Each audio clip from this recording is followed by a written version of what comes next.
नुआ संसार तोते अभिनंदन तो चल बाटरे झर फूल चंदन तो चल बाटरे झर फूल चंदन समयर चक्का भौरी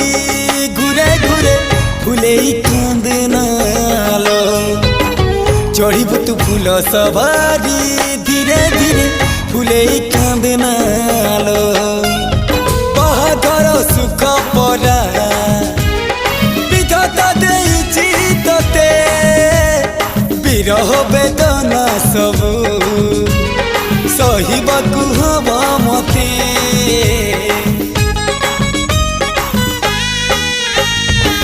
सिंथी तो रहेला सिंदूरी